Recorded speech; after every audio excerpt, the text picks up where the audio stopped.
नमस्कार दर्शक बंधु मु दिव्य आपण मानक स्वागत जनाऊँगी आज आउ एक नुआ भिडियो को। दर्शक बंधु ओडिशार समस्त रेशन कार्ड धारी मानक पई एक खुशीर खबर घोषणा करिसंती ओडिशार राज्य सरकार। तेबे एणिकी 5 नुहे मिलिबो मुंडो पिछा 10 केजी चाउल, जहाँकि बड़ अपडेट बर्तमान आसी जाइछि।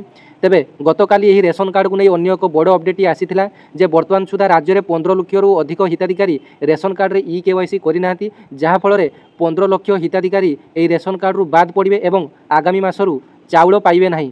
तेबे आज एक खुशीर खबर आसी एवं बड़ अपडेट आसी जहाँकि एणिकी 5 नुहे मिलिबो 10 केजी चाउल एवं ताहा भी पुणी मुंडो पिछा चाउल मिलिबो। तेबे आसंतु सेही खबरटी सत्यासत्य कौन रही जानिनेबा एवं डिटेल जानिबा। तो भिडियोटी शेष पर्यंत देखिए, भल लगे गोटे लाइक करेंगे, अन्य मानक शेयर करेंगे। तेज देखु बर्तमान आज समस्त ओडिशार खबर कागज में बर्तमान ए न्यूज़टी को आपण मैंने पाइपर जो थे लिखाही रेशन कार्ड हिताधिकारी मानक खुशीर खबर मुंडो पिछा बढ़ी पारे चाउल किलो। तेबे रेशन कार्ड हिताधिकारी खुशीर खबर मुंडो पिछा बढ़ी पारे चाउल। आगरू रेशन कार्डधारी को 5 किलो चाउल मिलूला, हेले एबे सरकार अधिक चाउल देवाक चिंता करुवा जनापड़ी।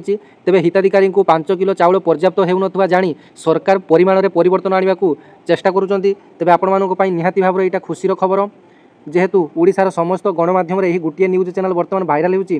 तेबे खबर निश्चिंत सत्यासत्य अच्छी एवं ए विषय में खाद्य जोगाण मंत्री कृष्णचंद्र पात्र प्रतिक्रिया दे सूचना देइचंती जे 5 किलो जगार अधिक 5 किलो चाउल देवाकू चिंता करुचंती सरकार। रेशन कार्ड रे थिबा प्राय 3,25 लाख हिताधिकारी सरकार 10 किलो चाउल देवाकू चिंता करुचंती। खूब शीघ्र मुख्यमंत्री मोहन चरण माझी एहा उपरे निष्पत्ति नेबे। अनेक गरीब हिताधिकारी को 5 किलो चाउल पर्यंत हेउनथुवारु एही परिवर्तन करने चिंता करुचंती जोगाण विभाग।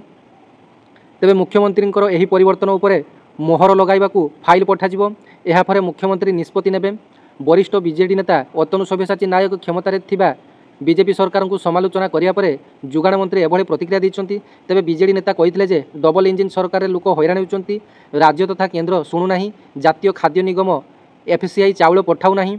गुटिए पटे भयर वातावरण सृष्टि करुचंती राज्य सरकार। गरीब लोक मानकू चाउल न देवा पई सरकार भयर वातावरण सृष्टि करुचंती। तेबे रेशन कार्ड काटिबाकू सरकार पाला लगेइचंती। बीजेडी जेतेबेले सरकार थिला सेतेबेले आम केंद्र एवं एफसीजीआई दृष्टि आकर्षण करिथिलु। एबे राज्य सरकार गोटे इशारा रे चाउल उठिबा कथा, हेले ताहा मध्य हेउ नाही। डबल इंजिन जुगु ओडिशावासी माने छटपट होउचंती।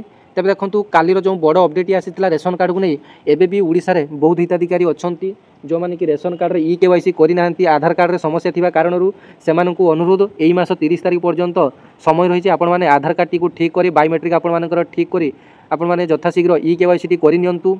15 लाख रु 16 लाख हिताधिकारी एबे मध्य ई-केवाईसी करि नाहंती। एवं एपटे आउ गुटिए खुशीर खबर जे आपण मानकु एणिकी 10 केजी मुंड पिछा चाउल मिलवाई जाऊँगी। एवं गहम कथा जदि हिसाब करवा तेज देखु सरकार अनेक थर आपण मानक मिछ प्रतिश्रुति दौरान जे गहम यही मासर मिल से मासर मिल, किंतु गहम पर सरकार कौन आंतरिकता ना। पूर्वर सरकार सूचना देते जे गहमटी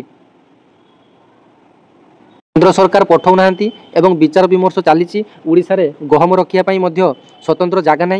तेबे गहम केबे मिलियो ता प्रति भी सरकार उदासीनता मनोभाव रही। तेबे परवर्ती एक अपडेट आसिले आपण मानकु देवी। धन्यवाद। जय जगन्नाथ।